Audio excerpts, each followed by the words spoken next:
under God, indivisible, with liberty and justice for all. 2024. Mr. Delaire, would you kindly introduce our guest? Be happy to. Good evening, everybody. Good evening. I actually am battling a cold, and I just want you to know by the end of the night, I guarantee I'll probably lose my voice. I sound worse than I really feel, so just kind of bear with me tonight. But I'd like to welcome Pat Fedor, who represents our Administrative Association. We have Martha Shoemaker, President of our Waterford Federation of Classroom Teachers, and Linda Braley, the Vice President, Alan Molesky from the Board of Finance, Paul Patrone from the Patch, Julianne Henkel. I know I saw Julianne from the New London Day. I also wanted to introduce Chris Hempel. Chris is part of the Executive Leadership Program at the University of Connecticut. He's currently serving as principal in Franklin, and he is shadowing me. So, good choice, don't you think? Oh, yeah. So anyway, welcome everybody. I also wanted to point out to you the art on display throughout our room. This is artwork from our staff. We thought we'd kick off the year this year with displays that really featured the Waterford Public School staff. So there are at least 5 paintings that I've decided I'm going to purchase. They're absolutely exceptional. So really kudos to our staff for sharing their great talents. I also wanted to point out to you a display of the new staff that we've hired for this school year with a little biography. We also introduced and recognized all of them at our opening day convocation. And in the back, we have our banner hung from convocation, which really relates to the theme and the focus for this year, building on our success. So, good evening and welcome. May I just ask you, the artwork supplies the staff, are they the staff in general, or are they particularly the art teachers? Because they look beautiful. No. Quite a few of the art pieces come from Waterford High School teachers, and it's more than art teachers. Really beautiful work.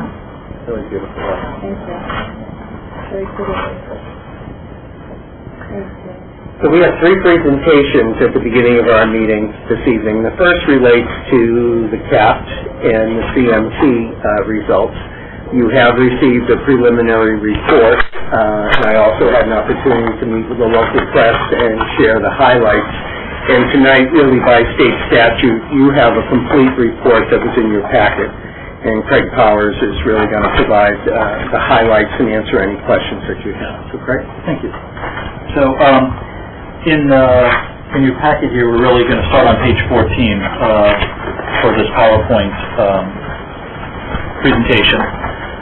So, just to start from a summary standpoint, Waterford students really continue to show a solid level of achievement really across the board. Our 10th graders, this year the student performance was the highest level of academic achievement in the history of Waterford across all areas, and they did well in science, but that was slightly higher in 2008. Waterford students in grades 3, 4, 6, 7th, and 8th also demonstrated the highest level of achievement. So from CMT and CAPT, those are the big takeaways. When we look now and unpack CAPT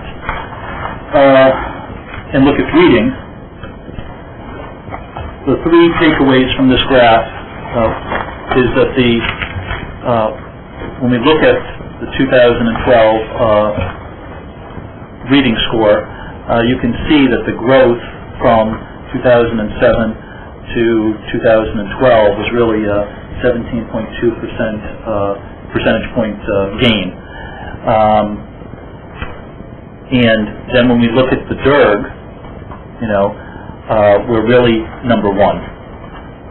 So that is something to really be proud of, because when we think about taking on literacy as a focus district-wide, when we think about adding some literacy support at the high school, when we think about adding over time the reading workshop and the writer's lab as support mechanisms, we're really showing that we're we're having a good level of achievement.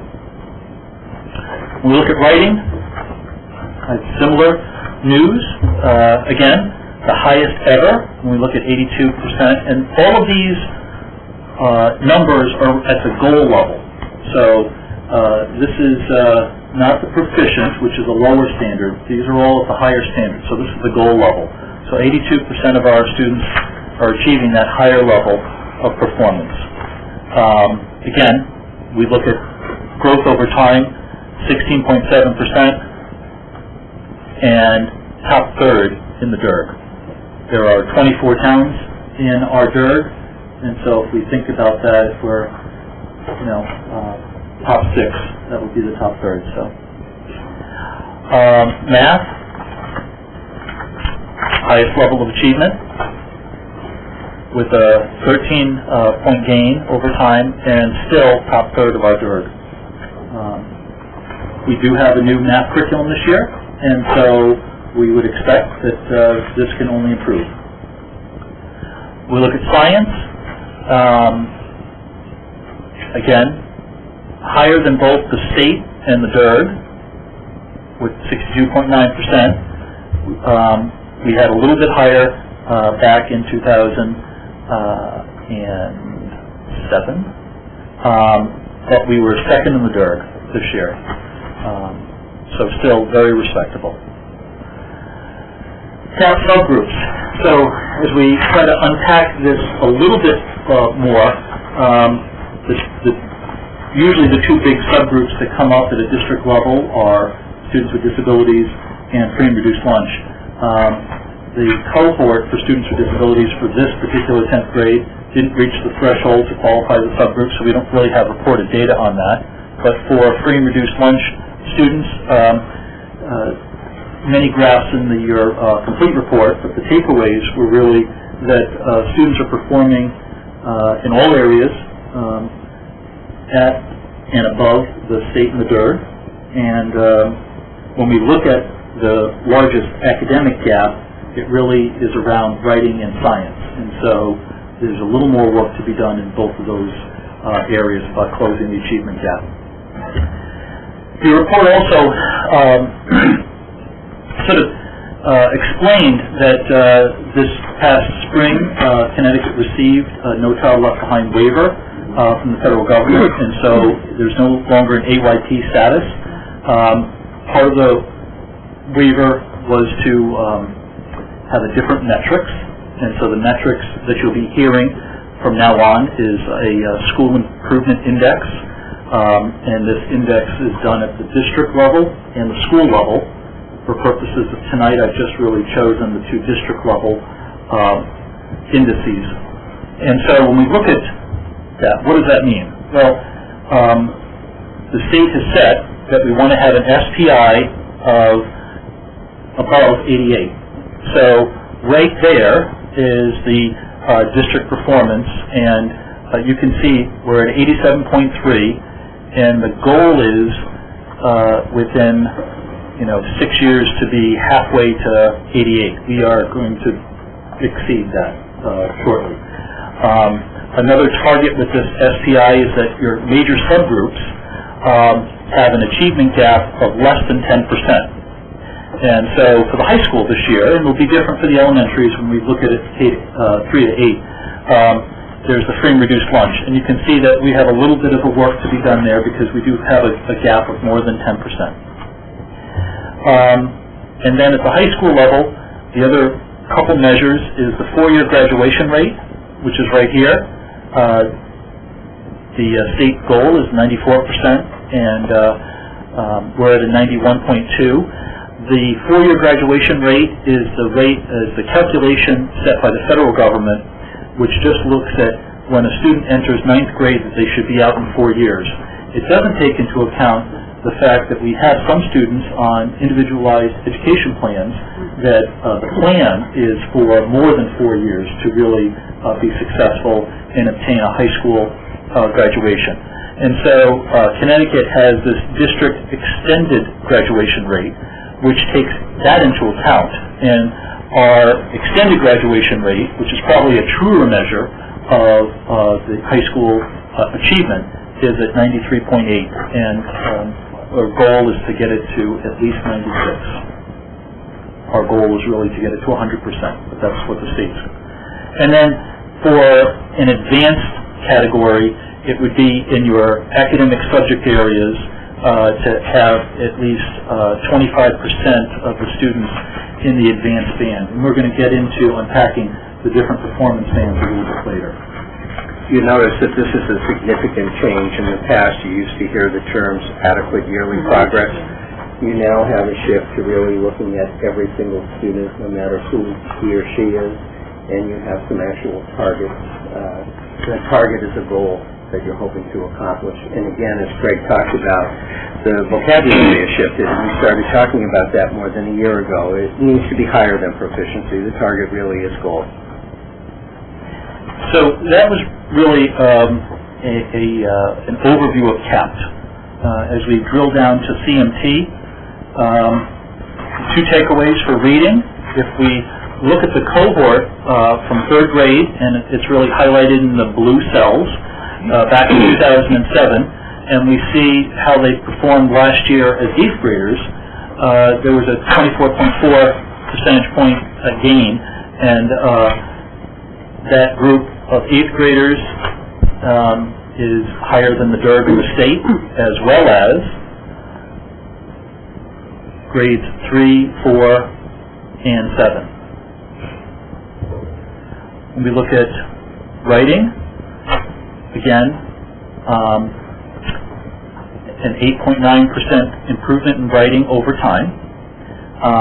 That's really attributable to the fact that in grades 3 and 4 they really work on narrative. Grades 5 through 7 they work on expository. In grade 8 persuasion. So you're not seeing a dramatic gain in performance because you're really measuring different genres of writing. When we get to the Common Core, there's much more of a blended nature of we expect children to have opportunities in all types of writing. However, when we look at the grade levels that exceeded both the state and the DERG in writing, they are again grades 3, 6, 7, and 8. We look at math.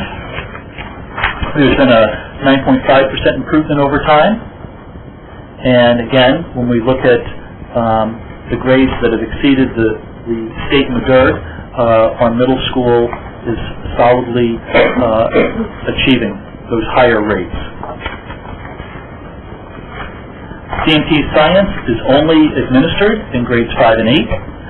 So when we look at that cohort comparison, we do see a growth, and we also are seeing that we're ranking in the top third, with the DRG in 8th grade ranking in 6th. Now, mentioned those performance bands earlier. So if we just take an example, and in your full report you have charts for each grade level, but if we look at just a band, we see the different colors. And on the bottom, more that grayish hue, is that advanced band. And so you can see that in 5th grade, we have 78 students representing about 38% of the class in that advanced level. That's the highest level of attainment. And then the goal level would be the reddish or orange hue. 81 kids in 3rd grade, representing almost 40%. And so when you add those two together, that's really the children that are at or above goals. And the movement now with the School Performance Index, as Jerry alluded to, is really to move kids to higher achievement bands. And so the goal would be, to minimize the green, which is the below basic, the purple, which is the basic, and the blue, which is the proficient band, the band we used to set as a target, and really move kids to those higher levels. And so what this profile really shows is that from a year-to-year comparison, you really do see more kids moving to those higher levels. And then when you really think about it from a classroom level, looking at that profile of students, you're really seeing that if 20 to 25% of the students aren't at goal, and you think about an average class of, say, 20 students, you're saying that a classroom teacher, a typical classroom teacher, has about 5 children that they really need to differentiate their instruction a bit to really have those kids learn a little bit more while, again, holding the high standards of attainment for the other kids to continue in their higher level of performance. But the message there is it's a very doable system. We have the majority of our students attaining high levels, which we want to continue, and the work is to work with the handful of students in each classroom and to get those students up. CMT subgroups. So in your report, there's 3 different charts about students with disabilities because we compared it to the state and the DERG. The big takeaways when we look at this group is that since 2007, for this cohort of children, reading has improved by about 35%, writing 32%, Math 17.6. Grades 3, 5, and 8 outperformed the state in all content areas. This is the only slide you'll see where we're using the proficiency standard because we're really talking about students that have individualized academic plans that we want to get up to at least a proficient level. We want to get them higher, but we're going to have an attainable bar to measure. And when we look at the group that has achieved more than DERG, here are the circles that represent that. And so the majority of our students are achieving better than the DERG average. And there is a little bit of anomaly in 5th grade reading and 4th grade that your report says that we're really looking at each individualized education plan and really looking at the student performance and goals.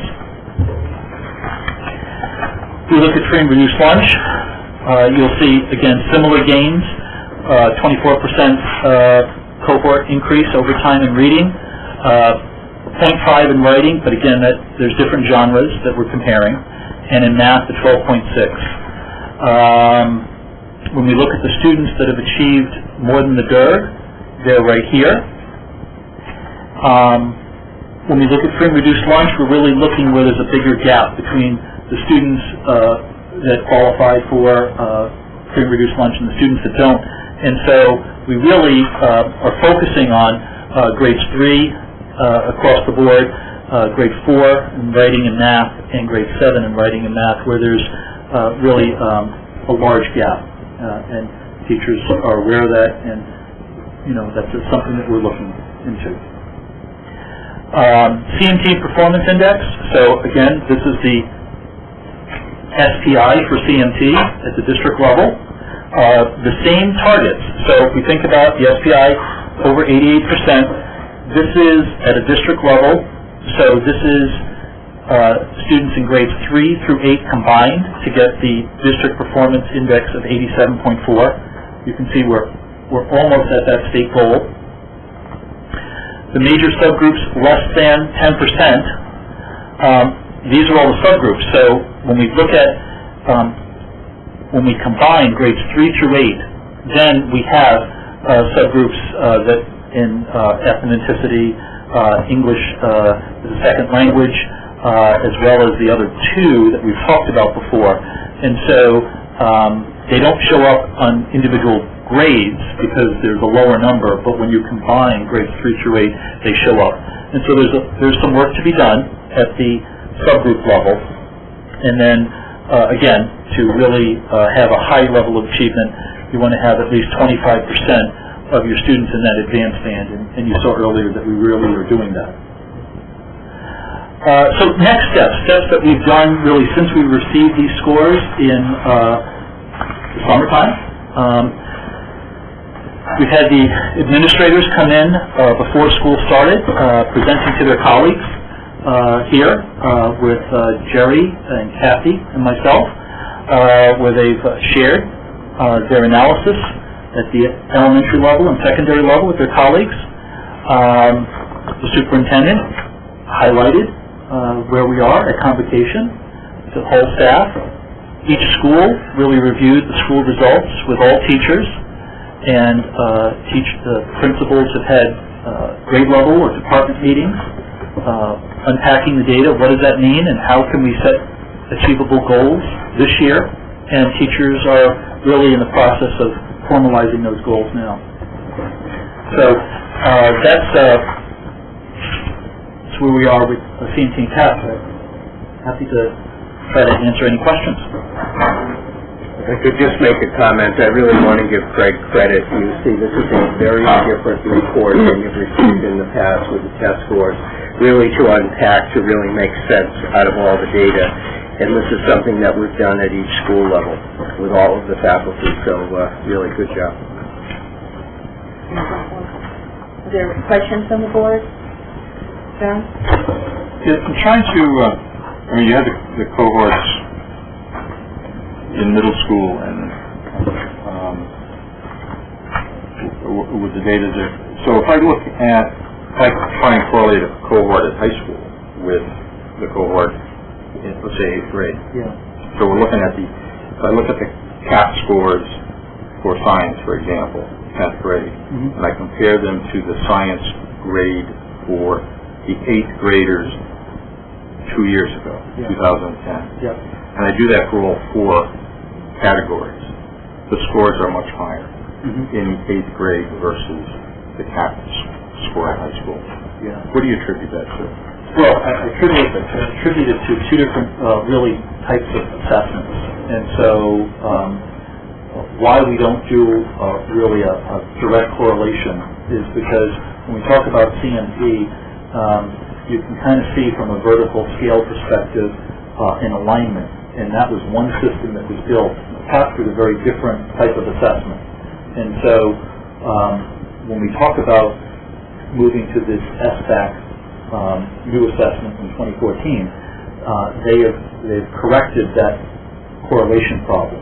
So it's difficult to do a high level of correlation between CMT and CAPT in some of the areas. And so one of the difficulties the high school is setting kind of goals as they look at their 8th grade data on CMTs for 9th grade students. That's telling us some information, it's gathering a profile, but it's not exactly a one-to-one correspondence of how they're going to do on the CAPT because it is a different type of assessment. What do you mean by different? Is it more rigorous? Because the scores go down. The CAPT, an example is 8th grade in 2010, science goal and above was 82.2. And the CAPT score for the same cohort, same students, is 62.9. Yeah. So when you look at the CAPT, it's really a multi-layer assessment. So the CMT and CAPT, the CMT, the math is really math computations. The science is really here's one sample and a question, more factual. Science on the CAPT is multi-layer, so it's looking at like a lab report. It's trying to draw conclusions. It's a multi-layered sort of process to get to it. It's a more extensive test. It's a harder. 4 different sections in the area of science. It's a different test. But should we expect the student who did whatever in 8th grade 2 years prior have the same grade within a more narrow band that we're seeing here? No. 2 years later? No. But your best predictor are for those students that are proficient in below. And so if I'm a high school principal and I'm a high school science teacher, that data is going to be very informative to me, especially students that are in basic or below basic. So that really helps guide my instruction. So the better correlation is when you use the benchmark of the state Missouri. And so if you think about the GERD, there are 23 other towns similar in makeup and composition to Waterford, and how are we doing in respect to that group on the same assessment? And John, your observation would be made in all 169 communities. So, for example, I've worked in a district where the 8th grade was at 95 or 96% at goal. In the 10th grade, it might have been at 86 or 85. It wasn't that the kids weren't doing as well. It's a different assessment.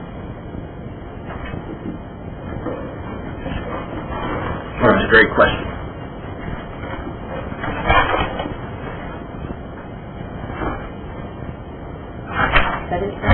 Yes, thank you. Jody? I'm really pleased with the way Clark Lane, does on the test. I'm still really concerned, especially with the reading in the elementary level. And I know you're taking steps, the principals and the teachers are taking steps, but it seems year after year, the reading scores are still low. So from our entrance point to 3rd grade, we're generally lower in the DIRG. So it is a problem that we're having when they first take the assessment. It does self-correct in later years, and so there's something we're doing right. But you've identified an area we're still looking at, and we're trying to drill down to our primary program, pre-K to 2, to see what we can do differently. Because it really concerned me the other day when I was reading about our SAT scores nationally, how low they were in reading. And, we're not giving the children the foundation in the younger grades. I think what you really need to do is take a close look and just not the numbers. So take grade 3, for example. It's the first time the students are formally tested. And a good benchmark for us is when we're looking at a DIRG result, it's curriculum, it's instruction, and assessment. We need to look at that. But I think if you look at the 3rd grade in reading, although it's the lowest of the grades, it's second in the DIRG. So to me, I take your question, Jody. Did I say that right? Is it second in the DIRG? I don't think so.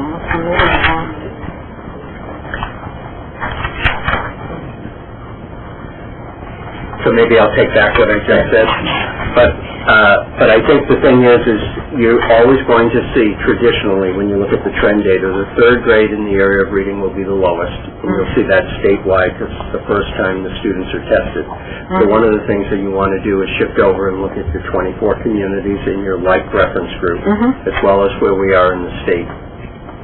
So this is really page 9 of your report. And so, it's 8. Sorry.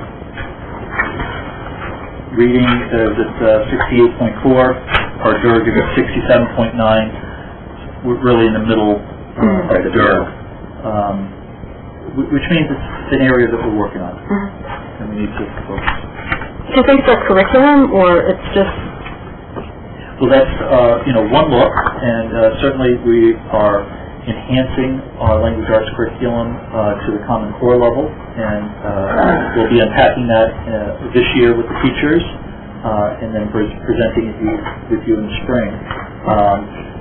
That's one area that we are looking at. Do we reading resource teachers in each of the elementary schools, or do they? We do. Okay. So we have a basic skill coordinator for language arts, and then we also have paraprofessional support of that teacher to really work with groups of students. Thank you. If I may, this is not directly related, but somewhat, if you then go up behind what John was saying, then you look at the CAPT in the reading, and you look at the tremendous progress that was made over the time, and you then compare that to the state, which made very little progress. You can see that the district is definitely moving in a forward direction, and that we're making up that gap later on. So the reading is excellent on the CAPT course. Also, I would just like to make that commentary. I'm very pleased, even though there's work to still be done, that throughout this plan, it looks like the administrators and the faculty have really zeroed in on those areas of weakness and is making effort to improve those areas. But the trajectory is, if you look from 3rd to 4th grade, you see the absolute movement. Tremendous work is going on. I think it speaks well to all professional development that we're using in the district. So I'm very pleased with the results of this report. Thank you. Excuse me, Sam, I didn't say that. Okay. This is a little topic maybe, but This report, more than any that I've seen previous, does a really nice job of allowing us to see the progress or lack of progress of a particular group in a particular subject area over several years' time. And like you said, in the reading, for instance, we see a nice improvement with the same group year after year, steadily improving. I guess my concern is that we're going to go to a new batch of testing fairly quickly. How authentic or how are we going to be able to use prior data and new data, or are we going to be starting collecting a new set of data based on this Common Core testing? And how easy is it going to be to compare apples and oranges? It's one of my concerns. We finally can establish a nice batch of data here where we can really see some progress and see what we're doing right, see where we need to continue to work. And now we're going to start with a new test that's going to test some different skill sets, and my concern is how are we going, there are new standards. The Common Core standards are quite different. And we're going to be comparing apples and oranges. So, you're exactly correct, Tim, in the sense that we do have a lot of data points. And typically, when you think about this is the fourth administration of the CMT, whenever there's a new administration, we kind of have to reset to zero because it's really then a different test. And for CAPT, it's the third administration. They have kept that going longer than the normal 5-year span because the multi-state SBAC assessment is coming up. So you're correct. In 2 years, we'll be having baseline data. The difference, though, in my opinion, would be that we'll have comparables not only to the state and the DERG, but to the multi-other states in comparison of how we're doing. And I think that will really show how our students really can succeed, at least across the nation. I'm sort of curious, is there anything that might indicate that in testing children of that age, there's some sort of like a universal condition that would make their test a little erratic, a little unpredictable, perhaps that they do not test well at that age, that might be throwing a little skew on the law performance. Yeah, Jerry mentioned because third grade is the first year that we really give a test, it's generally lower statewide because it's the first time that they're sort of used to that. So it is, and a better comparison is then how we do to the DERG, because then all the other children in similar towns also have it as the first experience. And so, we want to be in the top third of our DERG in all areas. And so you can see where we're not in some, that we just want to continue to focus in those areas. Yeah, what's the sort of question? How is that formulated? Yeah. Something about the population need that. Yeah. These tests give us useful data. It's not the only data that we use, and it ought not to be, but they do give us useful data. Sure.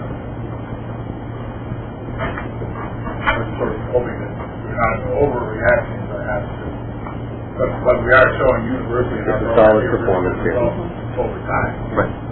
Solid performance. That's proof of learning and teaching. Right. Any other questions or comments? We appreciate all the hard work that has gone into giving us this report and the work by our faculty and administrators. Thank you very much. So we're going to shift to a second presentation. You can drive this one if you like. Ooh, here we go. What we wanted to do tonight was just kind of give you a brief overview of the new teacher evaluation and administrative plan. As you know, we're one of 10 districts across the state of Connecticut. It is underway. We began with 3 days of intense training just before school opens back in August. And something that I want you to keep in mind is it's just not the administrative team, but it's also a teacher representative at each of our schools.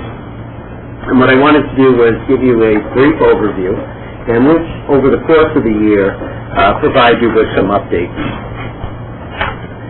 So just to take you back a little bit, it was back in June of 2012 when the State Board of Education formally adopted the new evaluation model. We were selected as part of the pilot. We've been involved in the training. And when you really take a look at it as being one of the pilot districts, we are going to be afforded a great deal of technical support. Craig talked about DERG when he talked about the state testing. We're the only Project Learn district in the pilot, so we have full access to their support as well as state support as well. So when you really take a look at the underpinnings of this particular evaluation plan, it's really about putting high-quality teachers in front of all students, and when you get to the administrative evaluation, it's about placing a strong instructional leader at the helm of each and every school.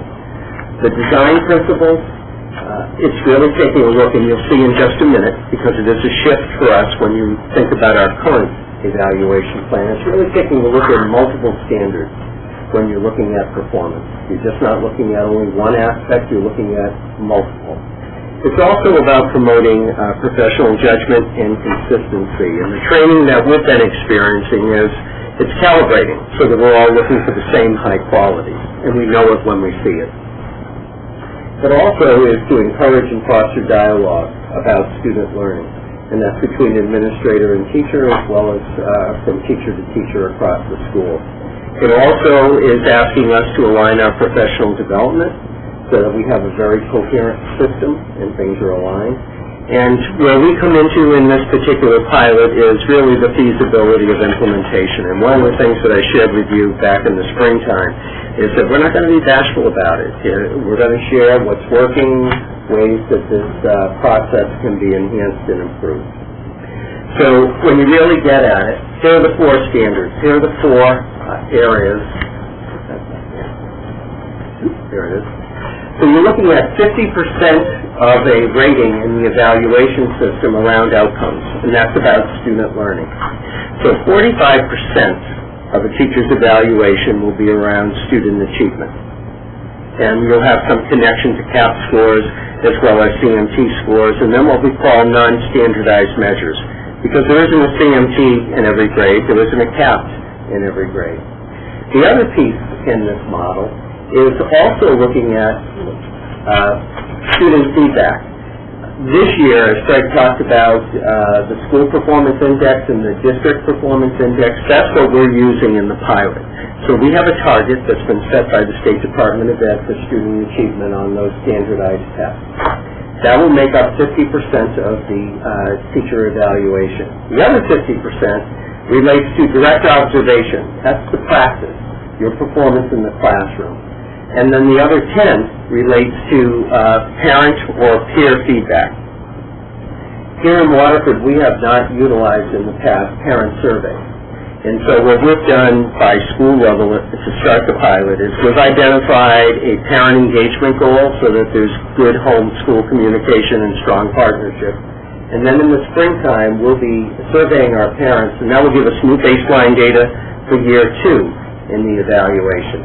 So when you take a look at this, you have 4 components that go into the grading and the evaluation. 50% relates to student learning and performance, and the other 50% relates to practice. So let's unpack the outcome, the student learning piece, just a little bit. And that's what we've been doing over the last few weeks with our faculty, and today's meeting across the district was really all focused around this. Each teacher in the district is asked to select 2 student learning objectives, taking a look at the students that they interact with on a daily basis, really being familiar with who they are as learners, and then saying, what do I need to do this year? What's the area of focus based upon who these students are, so that by the end of the year, there is a full year of growth for each and every student.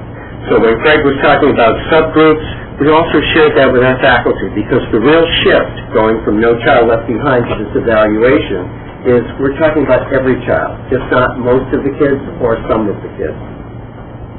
The other piece is you really need to identify, so what's the measurement that you're looking for? What's the goal that you're absolutely trying to accomplish? So you really need to define the progress that students are going to make. Then the other part, so that makes up 45%, and there'll be two professional growth goals around student learning and performance. The other goal relates to meeting the school performance index, and Craig gave you the overview of that. So if you take a look at this, this is what we've been doing as the new school year begins. We've been taking time for all of our staff, as well as all of us as administrators in the district, to really take a close look at this year's group of students. We're taking some time to select student goals.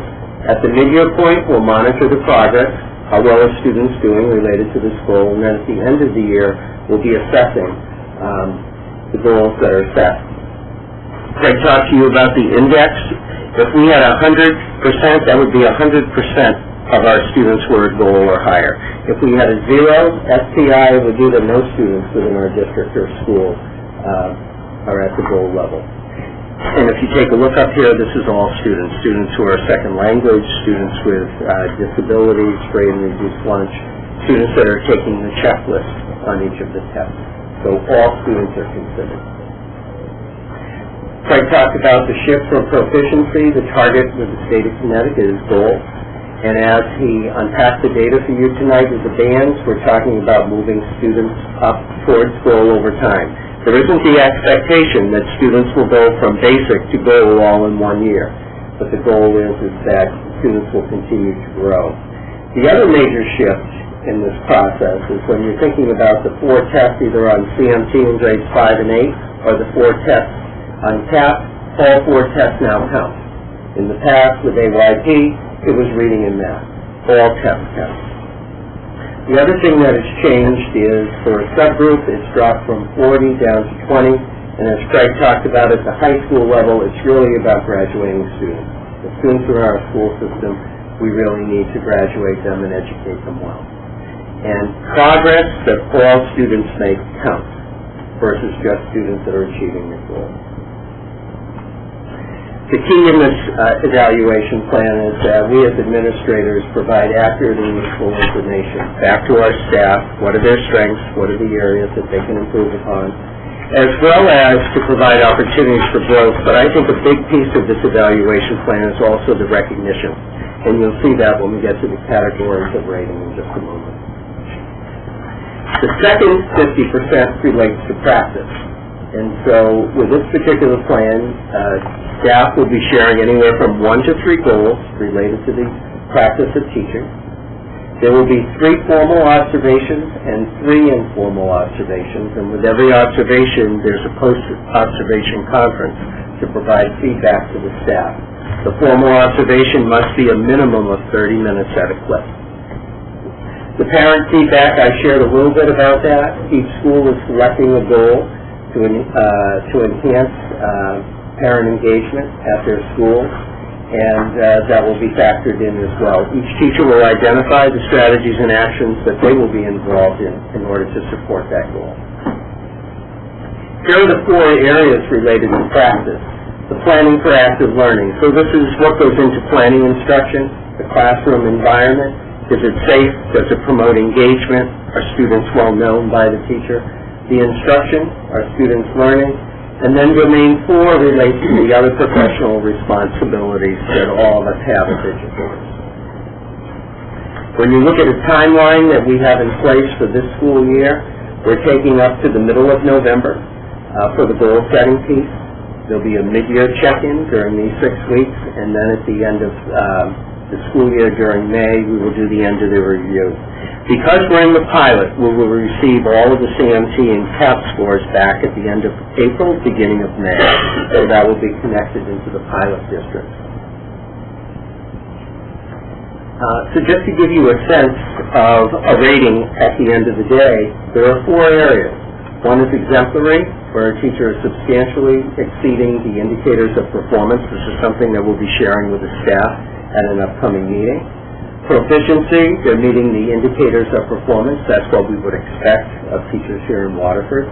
Developing, they're on their way. They're meeting some but not all.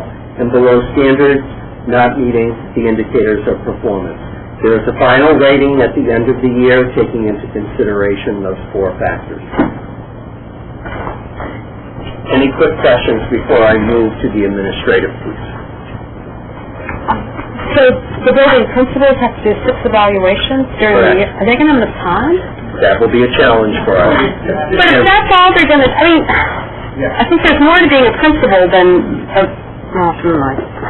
Well, we'll talk about now when we get to the administrative evaluation, so you get a sense of the alignment between the two. In that same vein now, in the present procedure, teachers get out on schedule on every cycle.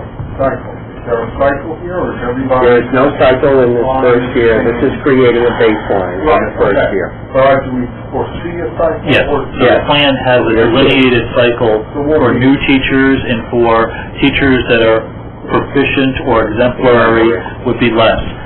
Jerry alluded to the formals being 30 minutes in length. The informals could be as brief as a 10-minute, and it could be capturing how they perform in meetings like child study teams, we call it that, how we perform PPTs, PLC meetings, department meetings as well. So it's not all of it is going to be just in the classroom. It's really around capturing the whole picture of teaching. This first pilot year is to gather a baseline. Gathering a baseline, so our administration is going to have to do it for everybody. And our goal is to do the best at it, and we will provide very accurate feedback to the state. Now, along those same lines, we're asking administrators, does that include anybody other than principals and vice principals to do all these... And the director of special education, and you'll see the role that Craig and I will be playing in just a minute. Okay, ready to shift? I'm sorry, I have a couple of questions. You say Waterford was selected. We offered, as I recall, we did, but there were 37 that volunteered. And so there were some that were not selected. Oh, yeah. Okay. Yeah. So, Martha, what are we saying? We're part of the chosen 10? Is that what we're saying? There's all kinds of rumors. Yes, a couple more. Setting goals for student learning. Are they for individual students, a classroom, or a grade level? All of the above. So, for example, you really need to be looking at your assignment and the students that you're responsible for. So think about, as Craig talked about, you have a classroom at the elementary level with 20, 22 students, 23 students in it. You may have 75 to 80% of those students at goal. You want to maintain student performance at that level. And students below goal, you really want to be identifying the work that you're going to be doing to help them continue to move forward and grow. So you're really looking at all of the students within your elementary classroom, and if you have another kind of assignment, it really needs to be the majority of your students. Mm-hmm. But you're actually going to, for an individual student, establish a goal for that student? Well, actually, with the SPI that you're actually, that we showed you, the School Performance Index, the State Department of Education is actually taking a look at trend data for student performance from 4th grade on and making a suggestion as to the type of growth that he or she should be making over the course of the year. He or she, individual. Yeah. And then another slide, parent feedback. You said each school selects parent goal. Is that like a percentage of the parents? Are you trying to reach? Yes. Get feedback from ideally 50% of. If we had parent surveys already, then we would be looking at the results and setting goals based upon that survey result. We don't, so we're starting up the system. And so we've said as a district, how can we increase parent communication? And so every school will be really looking at how we can enhance or increase parent communication, or communication to parents. And teachers will be developing some goals. And we will this spring be doing more formal surveys to the parents to collect data on their impression as a customer in education on how we're doing. And then from there, we can really look at that results to set new goals. But we had to start the system taking content. And the last slide where the performance rating, this is a pilot project. This is the first time we're doing it and the first time anybody's doing it. Is it the intention to share those ratings with the individual teachers at the end of this year? Oh, yes, absolutely. Even though it's a yes, it's a pilot project. And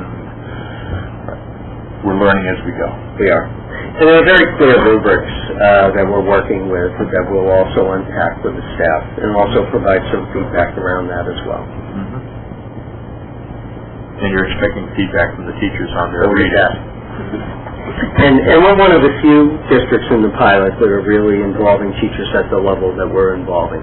They're right alongside us through all of the training. Great.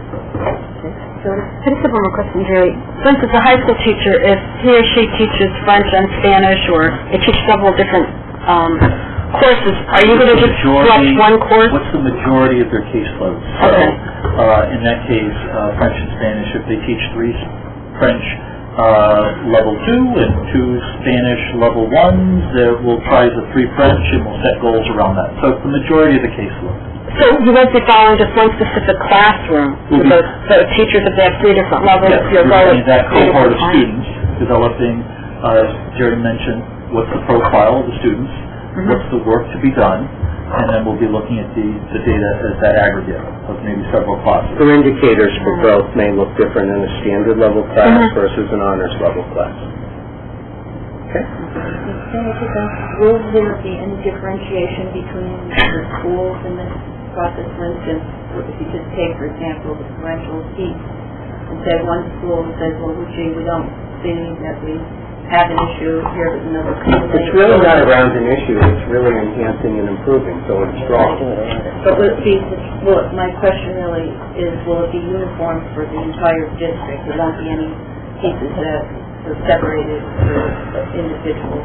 The goal may be slightly different from school to school. Right. It might also be different for me as a classroom teacher versus another classroom teacher, because I really need to take a look at where am I in relationship to that goal, so what are my actions? You know, I may opt to start to attend some PTO or PTA meetings. For another staff member, they may take a whole different approach at the connection with parents. Okay. So let's shift to take a look at the administrative part of the evaluation. The focus here is really taking a look at what matters most, and the focus is really on instructional leadership. There are 6 standards for administrators, and one of those standards is really going to count the most, and that's around instructional leadership. It's also looking at growth over time, very similar to the teacher model, as well as leaving room for judgment, and really considering the implementation of this model. Take one out? You might have. Okay, so here's just the overview when you take a look at that. The focus is around instructional leadership. There's also 3 other areas that administrators will select from the 6 standards. Also looking at stakeholder feedback, hearing back from teachers at your schools as well as from parents.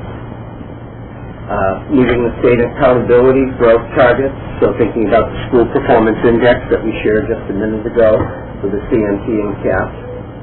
And also making progress on the 3 student learning objectives that administrators will be setting. You saw where teachers are setting 2, the administrators are setting 3. And also looking at 60% of your staff achieving a rating of proficiency or higher. Again, the support that a principal provides to his or her staff.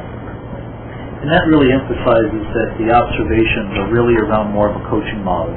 So this is how can we increase capacity in better performance, better enhanced teaching and learning through the course of those observations. And so the observation and the conference with the teacher is going to look much more like a coaching model.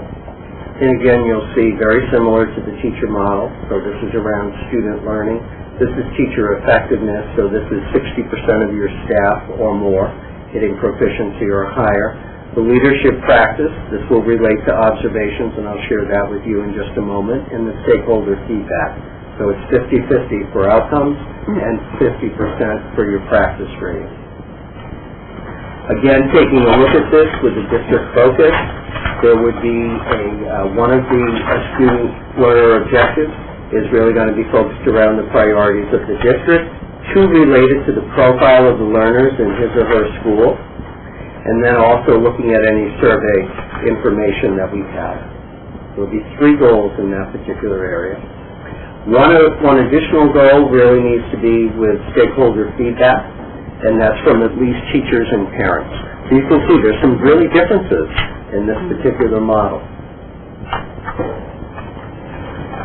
Two practice areas. One must come from instructional leadership. One must come from a district priority and school improvement. And it really forms the basis for the interaction and conversation with our administrative team. When you're looking at the learner objectives, one is directly connected to subject matter standards. One is also from one of the non-tested areas. So that could be art, music, world language, could be connected to social work, could be connected to school counseling. And at least at the high school level, if one of the goals, so if I'm a high school administrator, it really needs to be connected to graduation. There will be a minimum of 2 formal observations for principals and 4 for assistant principals. The visits need to be frequent and purposeful. And again, with feedback. Here's the timeline that this model is set. We actually began the orientation in July. We're in the process of rolling out the teacher, and we're going slow in this process. We want to do it well, and we want to do it sanely. And once the administrators have the opportunity of working with their faculties on setting goals, it will help them set goals around student learning outcomes for the year. Near the end of the year in the springtime, just like with the teachers, there will be a self-assessment and then a summative assessment at the end of May. Again, 4 ratings: exemplary, proficient, developing, and below standard. I'll stop there. So you can see really the tight alignment between the teacher and the administrator evaluation. You can also see a pretty comprehensive tool right now.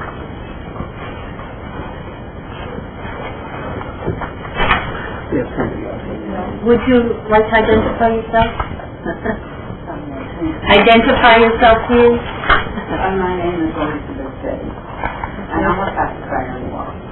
I have a concern. I know that the administrators evaluate the staff, but my concern is that they let the staff know when they're going to be in their classroom. They say, well, I'm going to be in a room at such and such a time or this period to evaluate you. Now, I don't think, in my opinion, that shows a true performance of a teacher, because they're going to be working the night before, getting overtime, really, to make sure that they do a good job teaching that particular class. Elizabeth, right? I just don't feel Elizabeth, right? A true picture of their performance. As you hear this model, you're seeing both the announced and unannounced. It's a combination of both. You're saying that? It's a combination of both, announced and unannounced. Okay. Yep. So I'd like to shift and give you a little bit of an update as to where we are with the high school construction project. And I've asked Jay to join in with me as I kind of walk through the slides. This is going to be a picture presentation, and my hope is that it gets you excited, because we're not that far away. There it is, Waterford High School. You can see the pavement, you can see the curbing, you can actually see a real building. We're going to get inside in just a minute. You can see the turf field, looking from the same side we were just at, looking out to the field. You see the lights installed, the press boxes there, the sound system. Our first home game is this Friday night. We hope to see you there. This is the entryway over by the field house, Jay? Yeah, this is what we call the B canopy. This is where you would be entering when you come over from the E-wing. When we walked out to graduation last year, right out that side? Really nice transformation, huh? This is also down in the lobby by the field house area. That's a temporary wall in the back that's dividing this area. This right here is temporary. That will be wide open. This is the west side of the lobby, and then on the other side is the next slide. This is the area that we're working at. This is the ceiling above the auditorium entrance. That's the new stairway up to the balcony. That's all new. the auditorium, that's the catwalk, I believe. See the scaffolding, that's the deck of scaffolding goes all the way up to the Library, is it? media center. You can see the wood doors. We have the air conditioning out of the building and the humidity control, so we're starting to do a lot of the final finishes, the millwork, and things that are affected by humidity. This is the handicap ramp coming up, right? Down here. And you've got the sidewalk over here, parking. Lockers. The other nice part about it is the lockers are a good size. Yeah, they're 15 by 15 inside by 4 foot high, so 3 foot high, so they... So when kids say they can fit in them, they really can this time. But look how great that looks. And it's just all on one side of the corridor, so it really helps with traveling in the building. And you can see the ceiling. Some of the millwork in one of the classrooms. Courtyard, right? With pavers. Isn't that beautiful? What a nice improvement that is. Between the building and the back wall of the auditorium. Yeah. The auditorium over there. Really came out nice too. Another view to where we are in the front right now. This is the staircase coming down from the parking, right? That we're going, coming down to the building. Classroom. There's more of the millwork in. Cafeteria. Doing pretty good with identification, right? Is this the entry by the main office? Second floor. The second floor. This is the art room. You can tell from the dark wall there that we've got a couple of different colors in there. It's one of the teacher collaboration rooms. Two of the subject areas. They're just starting to put in the cabinetry for them. The library? Jay?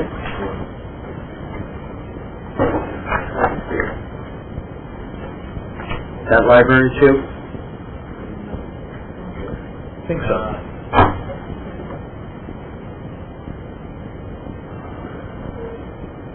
Science room? That's it. But we really wanted to give you an update there. It was a very, very ambitious summer schedule. Very ambitious. Great work happened. Just ask, is it going along on time and you think everything's in order? Right now we're on schedule and under budget. Yes. We are hoping, against all hope, to Keep it that way. on target. The building committee is hoping, probably, that before the next meeting, which will be October, that we will have a walkthrough, and we would like to have any board members who can attend to join us on the walkthrough on the 16th. We'll put that in our Friday note as well. And we will formulate all the rest of the details as we get there. It's usually 4:30ish. I know that's hard for a lot of people, but we usually try to do it an hour before the regular meeting so that we can continue on and take care of our regular business right after the walkthrough. In October should be a very significant step forward, as we are only 5 months. 6 months away from moving. And it's looking good. I think as board members we look forward to getting that next walkthrough, and we appreciate the school building committee for inviting board members on a continuous basis to come over and see all the hard work that's going on, and very appreciative of the work of Jay and you and Jerry in keeping this project moving forward and on time and under budget. Thank you. Thank you, Jerry. You have a consent agenda. We do have a consent agenda. Move us along in our agenda to the consent agenda. Do I have a motion to accept the consent agenda with the minutes from the August 20th special meeting, the August 23rd regular meeting, and the monthly expenditure reports for July and August? So moved, Kevin. Thank you, Sherry. Second? Second by Jody. Any discussion on the consent agenda? Comments?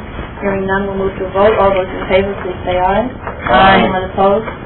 That motion is carried. Takes us to review and correspondence. I have no correspondence at this time to report. Where did we put that case here?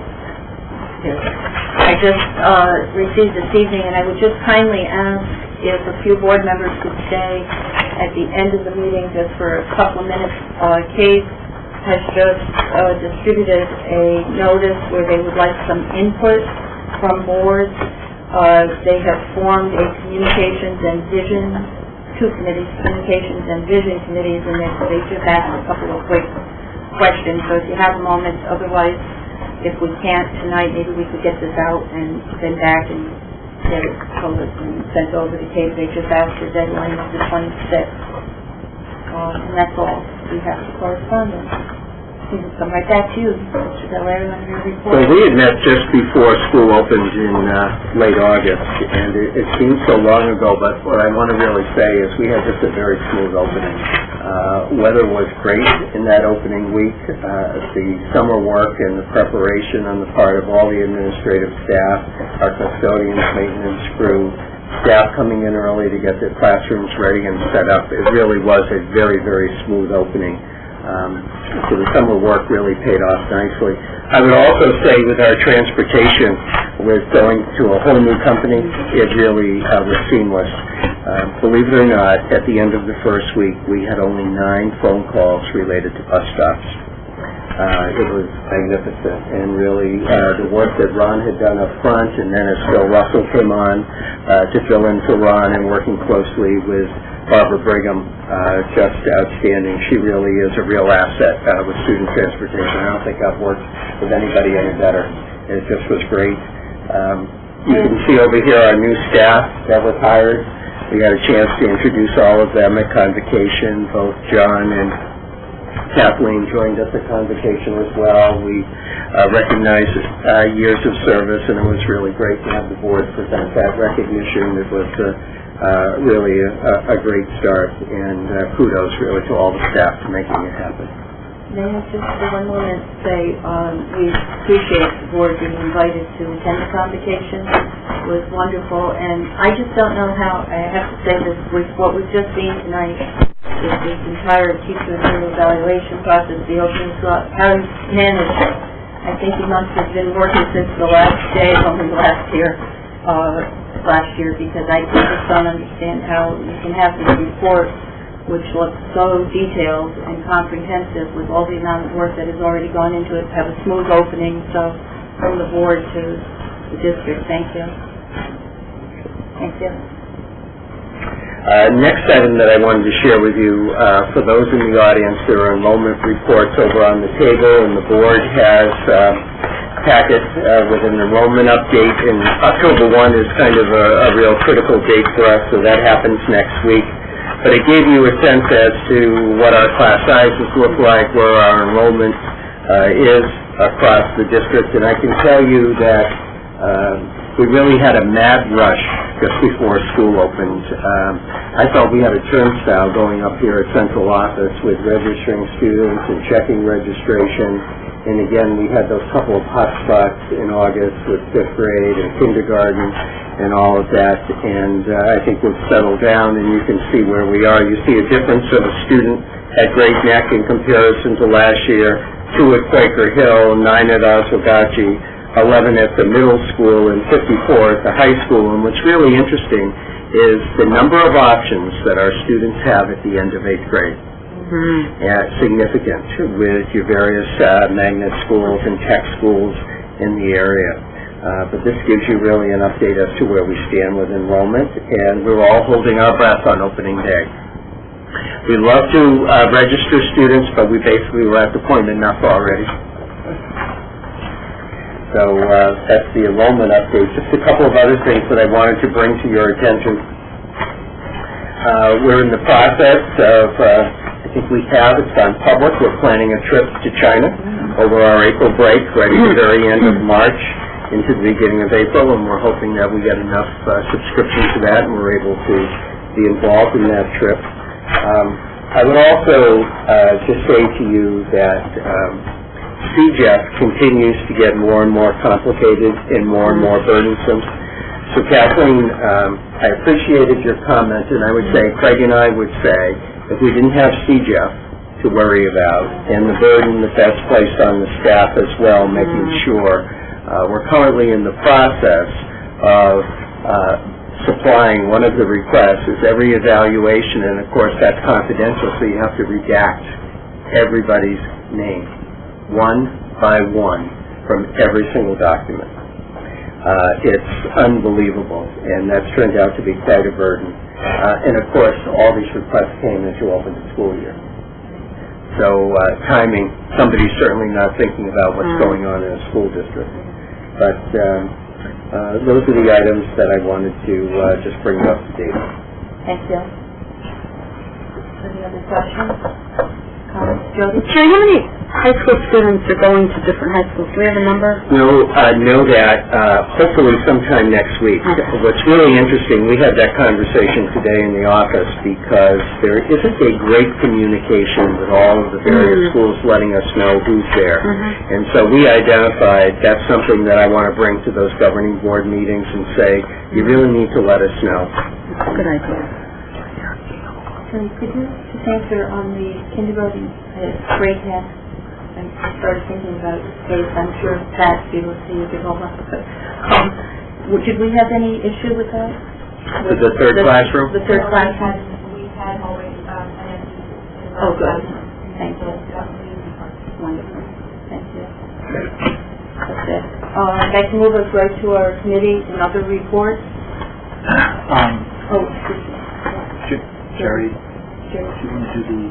I forgot. We do have a surprise. We do have a surprise. And you're not going to believe it. It has to do with Diane Houlihan. So we really want to show it. I'm assistant cook manager at Great Neck Elementary School in Wadsworth, Connecticut. I went to National Wales College in Rhode Island to study culinary arts. When I was a child, Is this the old one? It still looks good though, doesn't it? Yeah. So now, with my training, I love having the opportunity to prepare things for them that look good, bring them more attention. I'm not sure. We do have another one. Diane was invited to the White House. Diane was at the White House on September 6th and 7th, along with 7 other chefs from public schools. Was involved with cooking from the garden at the White House, and again was featured in the second show.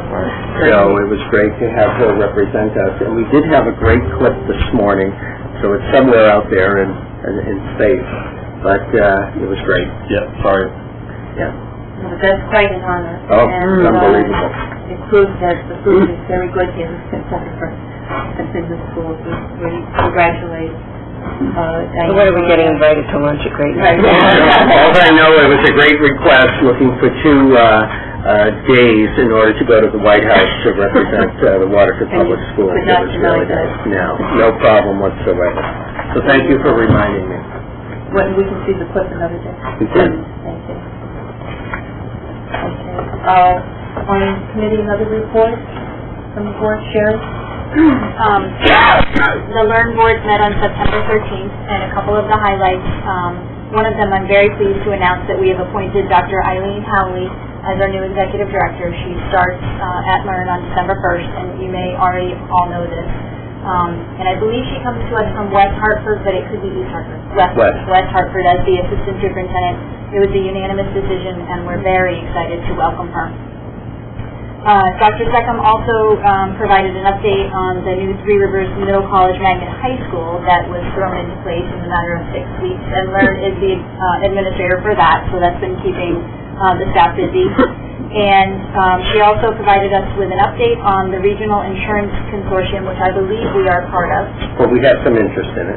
Okay, in interest in. So I'm sure we'll be hearing more about that in the future. Great. Thank you, Sherry. Other reports? I don't know. You don't have one? No, I do. I just was waiting to... No, the building report, since Jerry went over everything, I just have updates on the cost and schedule impact items and a monthly status report, if you wanted to look at that.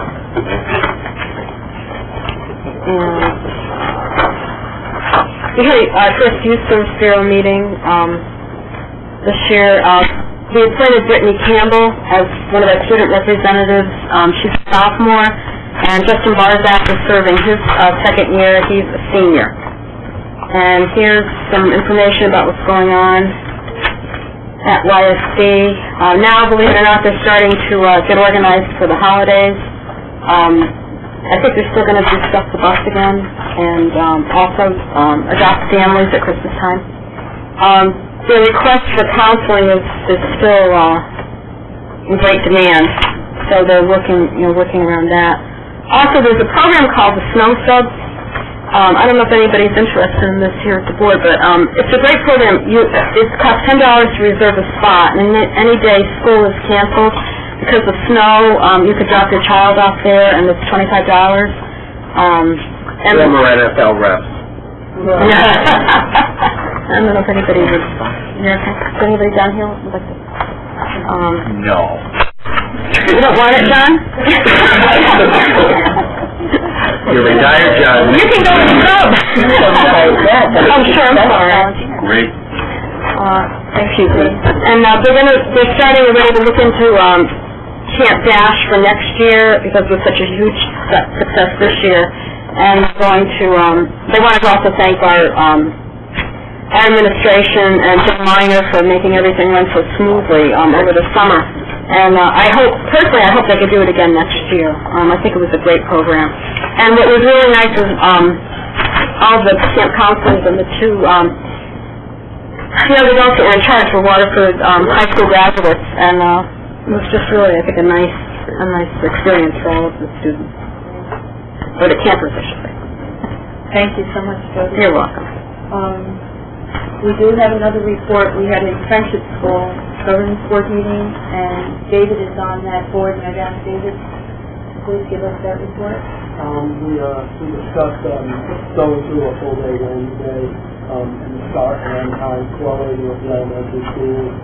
Everybody seemed to be on board. There's still a lot of work to make sure it works solid-wise, and we understand that the willing to do that.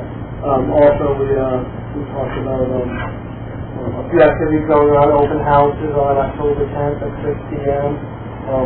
The teachers, everybody really was busy with the assessments, making sure the kids are, what kids need extra help and what kids are ready to go. And I don't think so. Just that it was a very smooth opening, and I think Mr. Delius,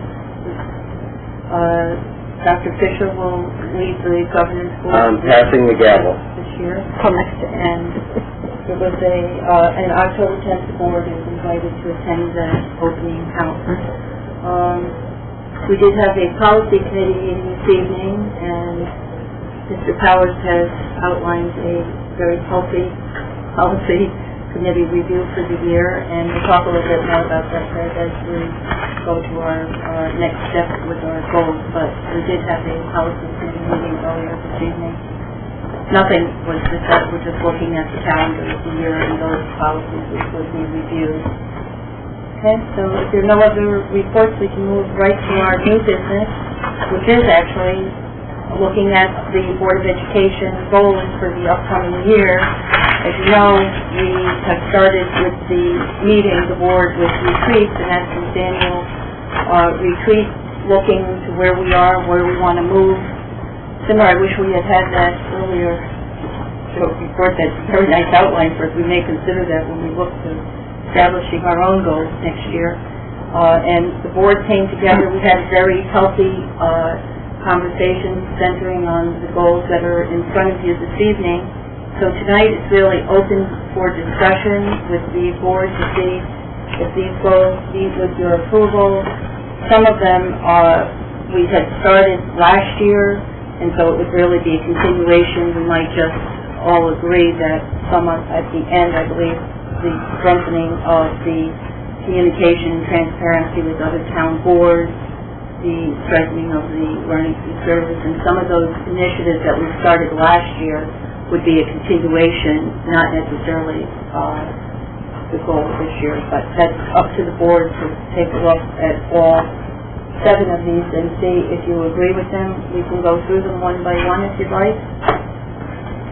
The first was to really try to come together and look for some sort of a way to measure district success driven by data and other measures. We had talked about looking for some sort of tool. John, I think you promoted this initiative, and it's something that we discussed at length. If you want to make a comment? No, I think it needs to evolve as we go through and discuss it more. Just say that when asked, do we think Waterford is a successful school district, we say yes. But it's kind of hard to then answer the follow-up question. Well, how do you know? How do you know you're being successful? So it's a matter of looking at what we think are the measures of success and finding a way to articulate them, hopefully in a concise document on an annual basis. Just to create some discipline is making sure that we look at those measures of success each year and track them. One that I thought of just as we were going through the teacher evaluation is you've got 4 categories, and we should be setting goals for minimum in each of those categories, and knowing that there will be some in the lower, the 4th category, but what's an acceptable number to have that we know we're working with to promote them up. So I mean that's another, that would be an indication of the quality of the school district. So it'll have to evolve as we discuss it through the year. I think board at the retreat, for those that weren't there, said that this would be just the beginning initiative, that we look for a template and see the direction that we would take. Develop a process this year. Exactly. The second goal the board looked at was to continue fostering a climate that supports professional development within the district, and to be sure that we all agree to provide the necessary time and resources for our faculty to successfully implement those initiatives. And we want to continue with the K-12 literacy initiative, the pilot evaluation for teachers and administrators, and the implementation of math curriculum and resources.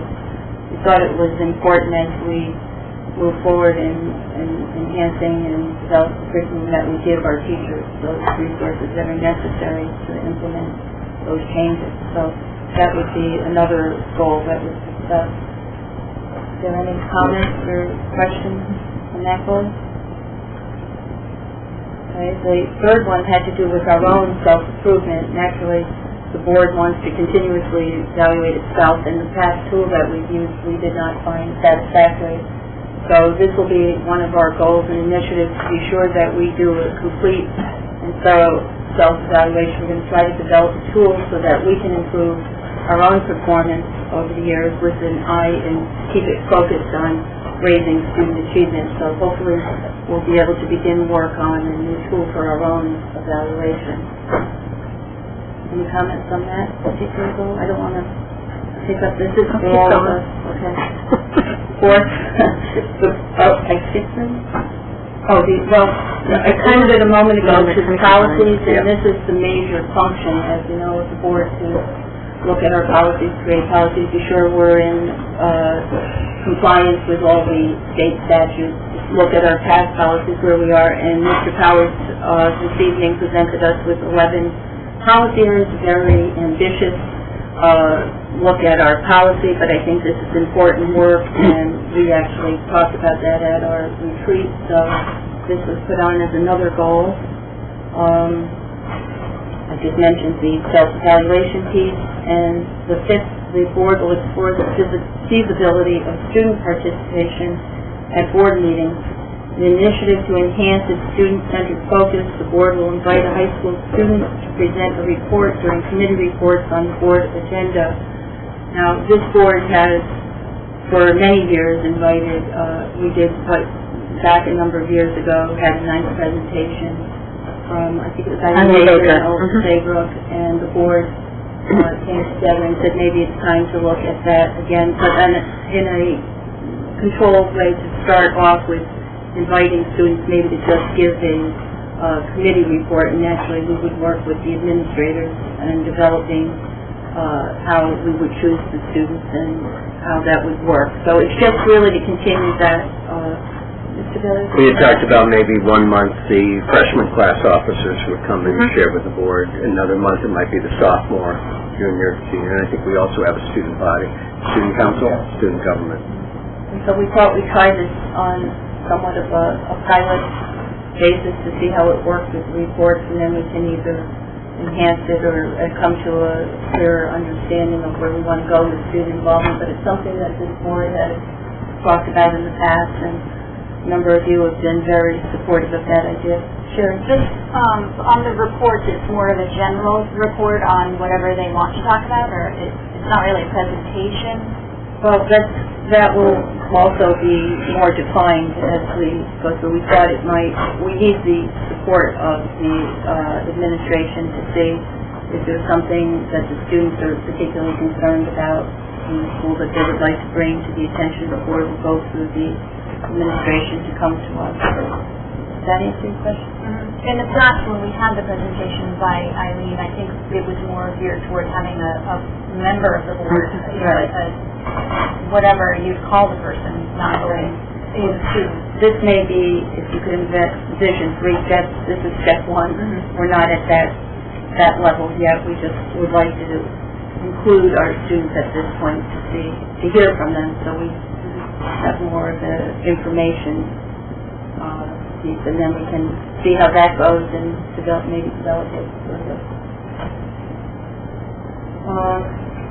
And I think the 6 and 7 do sort of go along with each other. I think this is part of our last year to continue. We started with trying to be as transparent, open to our other town boards, particularly through the budget process. We started last year and invited both the Board of Finance, the RTM, and our community members to attend and have an opportunity to ask questions during the budget process, and then formulated those questions and answers. We want to continue that process, maybe even enhance that a little bit. So I think it would be safe to say, Mr. Delaire, we could combine 6 and 7, and those would be, if we can look at the top 5 as our new goal, with 6 and 7 being those goals that we started already last year, and then just all agreeing that this is important for us to continue that work. Trying to give you a quick synopsis for those members that were not present at the retreat. But how does this sound to the board? Do you think this is doable? Do you agree with it, John? Captures the discussion that we had. Okay. With that, I would like to take a motion on adopting these goals. Did I put that? Did we have that? Excuse me, it's not on the agenda, did we? No, possible action. No. Oh, it does say. Okay, good. So we can adopt these as our goals if you're willing to do that this evening. Okay, thank you, Jody. Is there a second to John? Any more discussion from anyone? Anything that you did not see that you want to?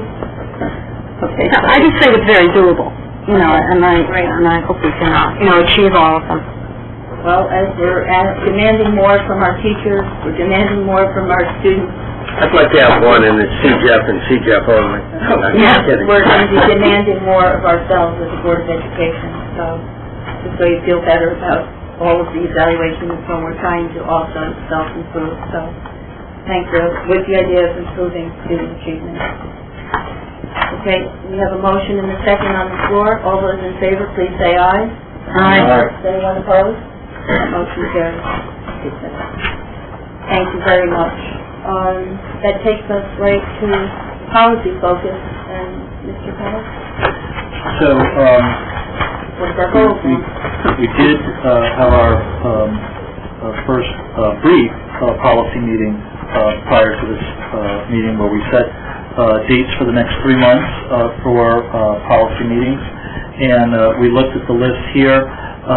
The handout that you received was a compilation of the legislative work that we need to enact because of new laws, recommended policy improvements from our legal counsel, and some additional new policies that we think that would improve Waterford. And so be happy to answer any questions you have. When we talk about the new use of private technology devices by students, this is the BYOD, the Bring Your Own Device, and we hope to have this out of the policy committee and to the board so that a couple of months before the high school opens in April, so we have a lot of robust wireless technology at the high school, and we want to work around the implications of having smartphones and other devices that children might bring and use on our internet to be acceptable. And there are some issues we have to work through, which is the child safety protocols and other things. But that's sort of a new policy for us, which will mean we'll be updating our acceptable use policy. So that's just the highlights. Great. Thank you.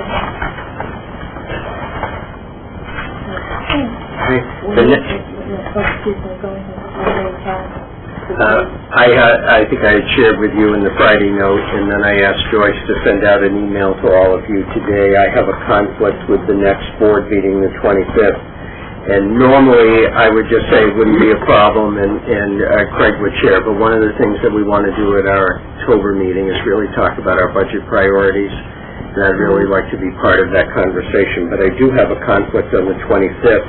And looking at the calendar and checking other town meetings, Joyce, I think we had suggested either Monday the 22nd.